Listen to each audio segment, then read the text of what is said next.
Well, good morning. It's Travels with Dottie, and I'm almost on my last day at Coyote Creek State Park in Guadalupita, New Mexico. And those of you that follow me, I do, pretty much a video every day, so you're probably thinking, oh my gosh, you're still there in Coyote Creek State Park? It's only 2 weeks, but it's a lot of videos, right? Hey, check out this site here behind me. Let me turn it around so you can see it better. This is a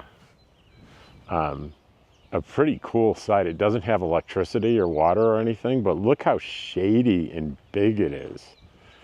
And it's got the same view that I do. You can see the kind of the meadow. And I'm the only neighbor here. That's me up there. You can see my truck. But isn't that cool? And who's that? Hi, Dottie. Are you out for a walk? Do you want to go for a walk? Let's go. So, like I said, I'm headed out tomorrow. And I'm doing a thing that I usually don't do in New Mexico tomorrow. I'm staying in a RV park. And it's not a cheap one. I think the price was $225 a week. And I'm staying there for 2 weeks. That's pricey for what I do, for sure. And so why am I doing that? Well, it's because I really love this little town, Eagle Nest. And they do have a state park there, but it's closed this year for renovations. So I'm going to be staying in an RV park there instead because I want to spend time in that little town.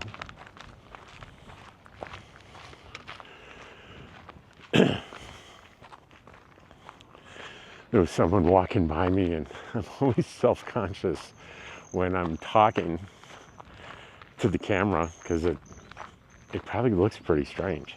I think anyone that does this kind of blogging has the same self-conscious thing going.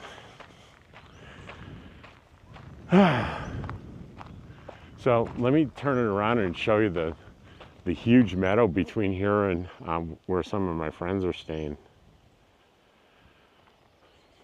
They're way on the other side of this meadow, and you see the rigs in the distance there. That's the main electrical place. It's 10 sites in a row there, kind of in a parking lot.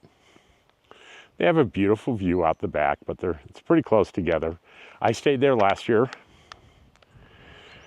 And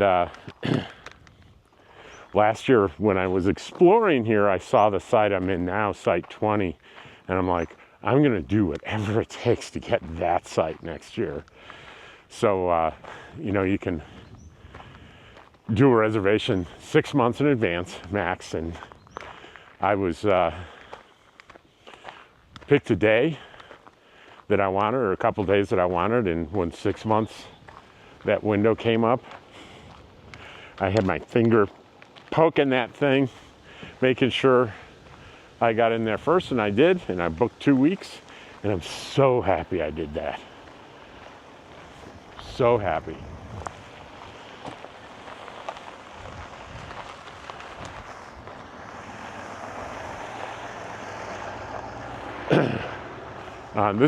This time of year, of course, the park's very busy, but the busy is really on the weekends.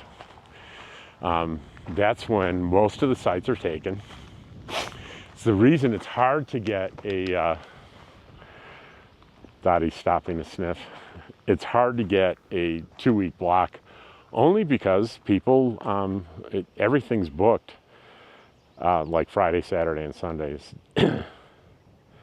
Definitely Friday night and Saturday night. But the bonus is if you're here for a couple of weeks or a week, Sunday night they clear out. And today is a Wednesday, and it's really pleasant. It's hardly not too many people are here. It's very quiet, peaceful, beautiful. And looking at the sky is cloudless, blue. And right now I have a little light jacket on because it's probably about 68, 65, a little breezy. I probably really don't need the jacket, but it's nice to have in case I end up sitting and socializing in the shade somewhere.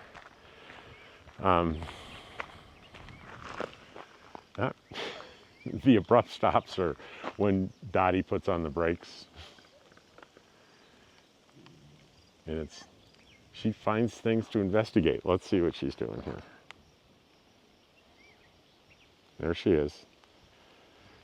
She's found something to sniff. Anytime, Dottie. Like when you want to continue the walk.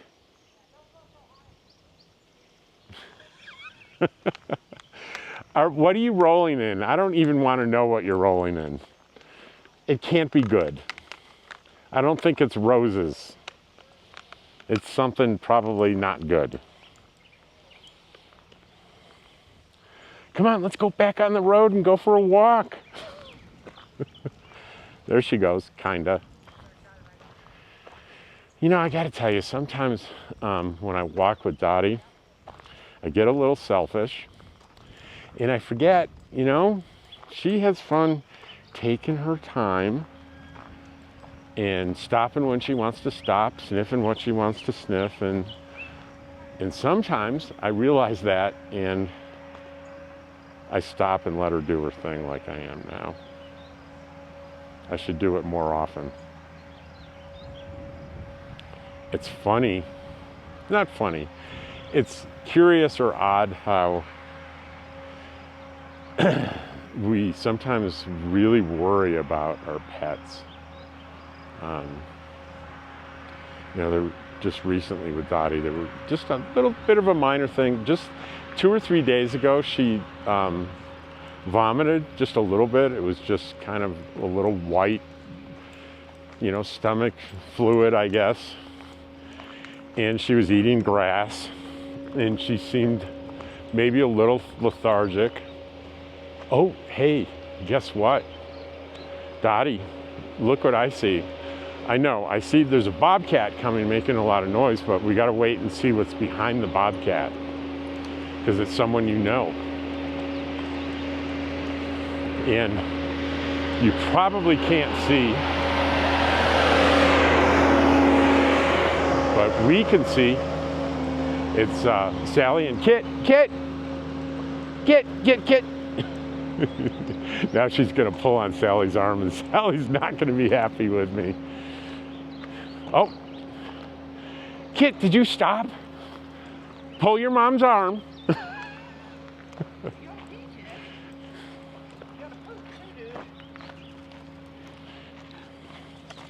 There's Kit.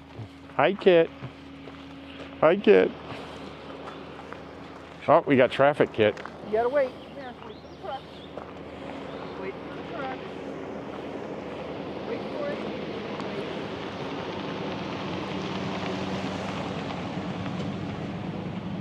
So, okay, good job. Good way. Sally's leaving today. So's Kit. And so's Kit. Kit, are you going to leave with her, or are you going to stay with me? Do you want to stay with Rob? Do you want to stay with me, Kit? No, not really. Or is that, can I? Can I, Mom? Can I stay with Rob for another night? Can I have a sleepover? So, Sally's moving on today. I'm moving on tomorrow. And we'll be in the same neighborhood again. We'll be in the same area, not the same campground, but the same area. I just was talking about Which way are you going? This way. I was just talking about me getting in an expensive RV park here, which is not my MO at all for New Mexico.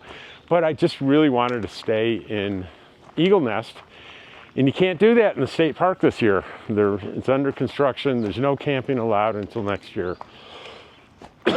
So my only alternative in town was an RV park. So, and it's not cheap. I think $225 a week for 2 weeks. With tax, I think it's $500 for 2 weeks is Wow. very pricey for an RV park anywhere. I think that's more than I've spent since March. Actually, it's more than I've spent since last November. Which is when I bought the annual pass.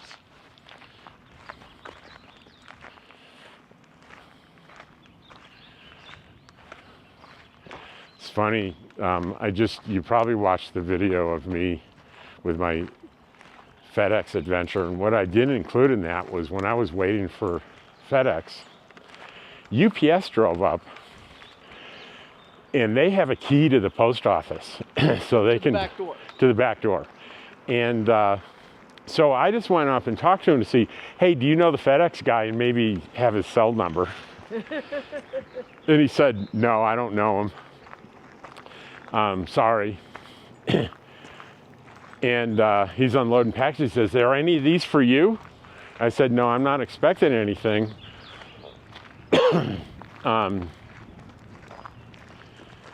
But I have a friend that is. And I gave my friends, it's Sally Forth, but I'm not going to tell you Sally's real name unless she wants to tell you.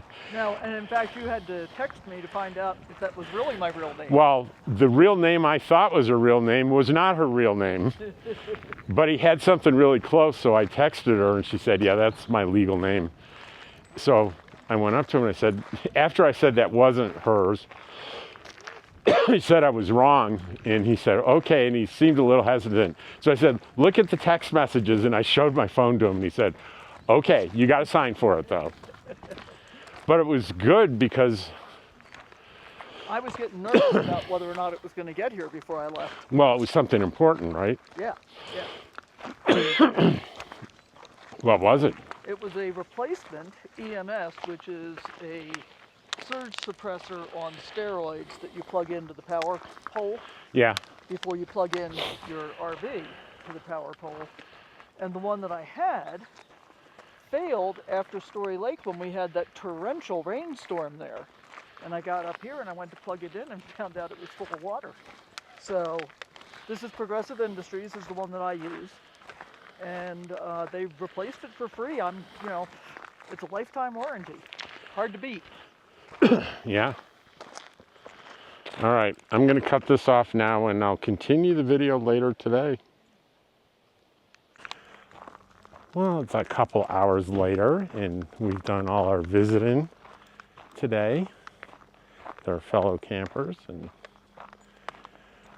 we're headed back to the camp. And because tomorrow is travel day, we need to pack stuff up, and I like to get about 90% of the things packed up and ready to go before the travel day, so I'm not running around getting exhausted the day I'm driving, even though this is like an hour trip. I'm going from Coyote Creek to Eagle Nest, and it's probably less than an hour. But still, it's through a mountain pass. Takes a lot of concentration, being careful. So I want to be well rested and not worn out from packing stuff up. So we're going to pack up today. Still a beautiful day. A lot more clouds than, if you recall in the first part of this video, it was just a beautiful, limitless blue sky. Now there's some puffy clouds. Actually ahead of me looks like a few dark clouds. Occasional showers this time of year in New Mexico. It's pretty frequent.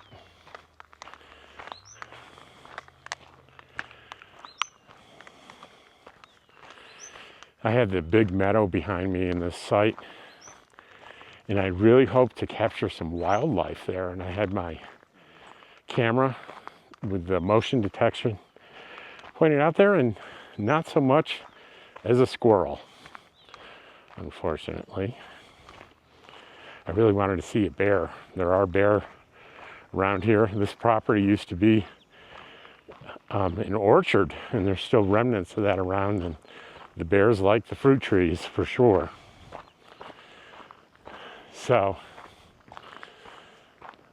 we're arriving back at my site that I'll only have one more night in, and I'm gonna turn it around and give you another look at how this is the best site, I believe, in all of New Mexico state parks, all of them. Site number 20 at Coyote Creek. And here's my beautiful shelter. And then the trailer, plenty of room to park. And this is my view out the back. This beautiful meadow. And the only neighbor I have is in the trees over here. And you can see there's no one there. And when there is, you could barely see them. And this is the backyard. And this side, there's no neighbor at all. There's just a trailhead up there and a maintenance road. But what a great site, huh? What did you think, Dottie? Good site? Dottie, did you think it was a good site?